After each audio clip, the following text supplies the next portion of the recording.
Welcome to Pomodoro Joe for Wednesday, June 28th, 2023. Today we're looking at LeetCode problem 1514, path with maximum probability. This is a medium problem. You are given an undirected weighted graph of n nodes, 0 indexed, represented by an edge list where edges index I is equal to A and B. That's an undirected edge connecting the nodes A and B, with a probability of success of traversing that edge at success prob index I. Given two nodes, start and end, find the path with a maximum probability of success to go from start to end and return its success probability. If there is no path from start to end, return 0. Your answer will be accepted if it differs from the correct answer by at most 1e-5. All right, and then we have an example here. So it looks like we have a bunch of edges. We have some probabilities. We start at 0 and we end at 2. So when we go from 0, we can go to 2, which this has a probability of success of 0.2. Or we can go from 0 to 1, which has a probability of success of 0.5. And then from there to 2, so that's 0.5 times 0.5. So every time you traverse an edge, you multiply its probability with the next edge traversal. So that's 0.5 times 0.5, which would be 0.25. And it looks like indeed our answer is 0.25. All right, so we have some constraints down here. Let's see, we have at least two nodes. That's good. The probability is the thing I'm looking for. What's my probability? Oh, here we go. The probability itself can be anywhere between 0 and 1 inclusive. Okay, so that means, let's just take a little bit step back here. That means that anytime you traverse an edge, its probability is somewhere between 0 and 1. Now 1 means it's 100% probable, so you have no problem, you'll definitely make it across that edge. If you have something lower than 1, that reduces your probability. So 0.5 means you have a 50% chance of making it across that edge. All right, one thing to note with probabilities, when they stack, meaning you traverse more than one edge, you'll be multiplying your probabilities together. So if you traverse one edge with a 0.5 and then you traverse another edge with a 0.5, that's 0.5 times 0.5. And if you traverse another edge of, say, 0.2, then you multiply that whole thing by 0.2. So 0.5 times 0.5 times 0.2. All right, so one takeaway from that is anytime you dip below 1, that is going to be your new ceiling. You can never get above that answer again. So for example, if we had 0 to 1 here at a 0.5, actually let's go to this one up here. So if we go from 0 to 1 with a 0.5, that means no matter what we do after this, even if every single edge after this is a 100% chance of probability, that means our ceiling is still 0.5 because we go across at 0.5, then anything after that, even if it's got a 1 as its probability, the highest we'll ever get is this 0.5. So if we go below that 0.5, so 0.5 times 0.5, 0.25, now at that point, no matter what we get, the highest we can ever have is a 0.25. So that's something to keep in mind here. All right, so let's put 25 minutes on the Pomodoro timer and we will get started. All right, let's start with our result. Set it equal to 0 to start. We'll return our result at the end. So for this, I'm going to do our standard graph traversal. So the first thing I want to do is take these edges and put them into a new form that makes them a little bit easier to use. So I'll have a dictionary where the key is just the node and the value will be all of the nodes it can reach. Now in this case, it'll also be the node plus the probability. All right, so let's try this. We'll have some edge map or node map here. I'll make this a default dictionary of lists. Again, our key will just be the node, and the value will be a list of all the nodes that you can reach from that node.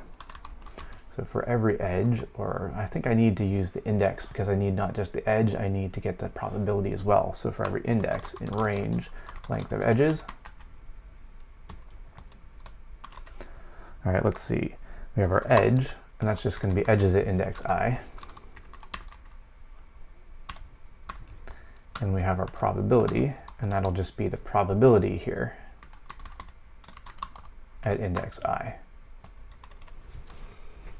All right, now I do need my A and B, so node A and node B. So A will just be edge index 0, and B will be edge index 1. Now, in my node map, I have 2 entries. Because this is an undirected graph, we can actually go from A to B or from B to A. So for my node map, I'll have 1 entry for A. And let's see, we'll just append. And I'll do the node B and the probability. And then we can also go from B back to A. So we have a node map for entry B. Append. This will be A with a probability. Okay, so now we have our edges in a format that's a little bit easier to use. We can just look up our node and find all the connected nodes. All right, what's next in our typical graph type traversal? We'll have some queue or some stack of nodes. I'll make it a queue. So we have some queue of nodes, and we will start with the start node. Now, I don't think I can get away with just having the node itself. I think I need to have the probability of being at this node. So I have to have start and the probability of being at the start node. Well, in that case, that is 1. 100% you will be at the start node. All right, then while we still have some queue, we will pop a node out of the queue. And it looks like we have a node and a probability now. Equals queue.pop. We'll pop index 0. All right, now we process. If this node is equal to the end node, we're done. Well, this is one possible ending, I should say. So our result at this point will be the maximum of our result, or the probability here. And then we can continue. Okay, if it's not the end node, then we need to look at all the connected nodes from this node, and we need to possibly traverse to all those connected nodes. So let's just get all those connected nodes. That's just the list in our node map for this node. All right, so that's going to be node map for a node. Okay, and then for every connected node, it looks like we have connected node and probability here. So we can do connected node and connection probability.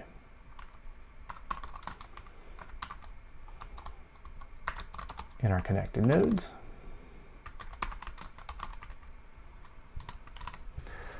Well, let's see.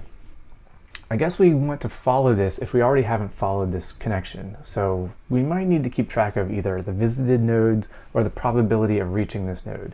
I think in this case, since we're looking for the maximum probability, instead of just keeping a list of visited nodes, because we might have already visited this node, but we might have a better probability by visiting this node again with this connection. So let's just keep track of the best probability or the highest probability of visiting this node. So let's have a list of that out here. So I'll call it visited probs. Yeah, let's do that. And initially, we have a 0% chance of visiting these.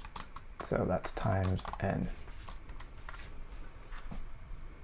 Okay, so now our probability of visiting this node is not just this connection probability, it's the connection probability times the probability of being at this start node. So that's this current probability.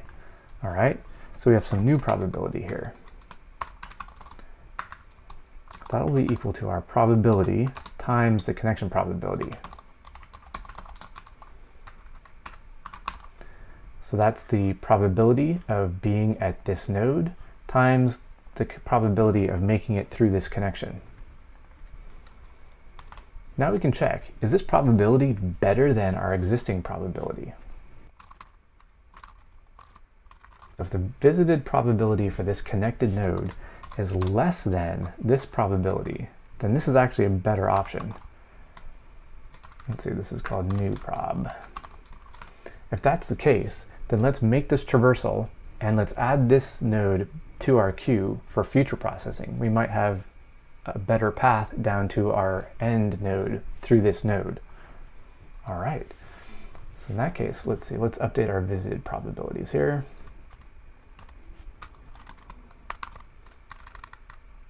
And then we also want to add this new node to our queue. And let's see, it's not just the node, it's the node and its probability. So that's going to be connected node and this new probability. All right. Now at the end here, our result we haven't been updating. I guess we updated it here, but really what we're looking for is what is in our probability at the end index.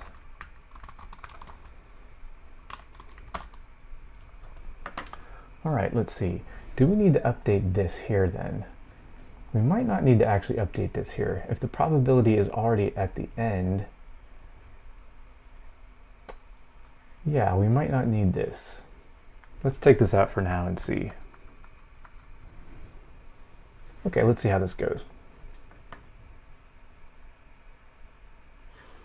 And I have something wrong here. Misspelled. All right. Try that again. Okay, so that works. All right. Let's try this, see if we can pass. All right, and we do pass. We pass. We don't do very well though. We only beat 6% for runtime. We do actually do decently on memory. So 71% for memory, but only 6% for runtime. All right, one thing we could do here, maybe, to speed this up, I think. So the last couple days, we've had heap type problems. Now I'm not using a heap in this solution. So is there a way that we can use a heap to speed this up? Well, one thing we are doing is we're just going through this queue. We're not actually taking into account the probability of getting through these nodes. Now, if we used a heap, we could actually percolate all the highest probability nodes or edges up to the top of our heap, which might save us some time. So let's just try this. I don't know if this is going to work, but we'll try a heap here. So now we've got our heap. So now while we have a heap, let's see. Oh, now the trick with this, the heap will sort by the first value and then the second value. So the first value first, then the second value. We want to sort by probabilities, which means that we actually need to swap these around. This first value has to be the probability and the second value has to be the node.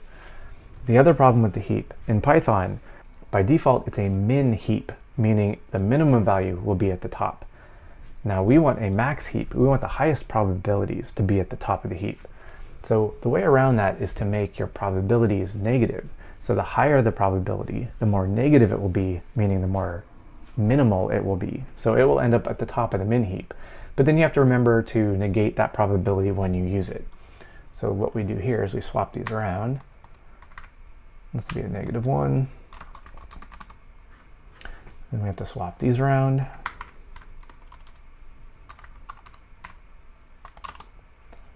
And then we do have to negate this probability. All right, and this won't be q anymore. That's right. So this will be heap q.heap pop, passing in our heap. So we'll pop a node out. We still do this. All of this stays about the same. All right. But now this part changes. When we put this back into our heap, so this was pushing onto a queue. Now we have to do a heap q.heap push. We have to pass in the heap. And then we do have to swap these around. So the connected node comes second, the new probability comes first, and we have to negate it. All right. Everything else looks like it's the same. Now one thing, this probably by itself won't be enough to help us out. We might need to address the end. Now at this point, when we get to the end, we should be done because we followed the maximum path the whole way. There shouldn't be another possible maximum path. So we might actually just break out of the loop here. Let's try this. That seems to work. Let's see if this speeds up our solution. Oh, and it speeds it up quite a bit actually. So by swapping out our queue for a heap, we go from a 6% runtime and a 71% memory to an 86% runtime, but a 16% memory. So there's a big trade-off with this one. The heap takes a lot more memory than our queue, but it speeds up our processing by a significant amount. All right, well, I've spent a lot of time on this one. I've had a couple failed attempts, as you can see here. I'll just delete those. You won't even see those. All right, so I am done with this one. So this is 1514, path with maximum probability. This is a tricky one. I encourage you to check it out. You can try this on your own, and you can come back and watch this video anytime if you want some pointers. And yeah, this is our solution here. All right, hope you enjoyed this, hope you had fun, hope you learned something, hope you can go out and write better code.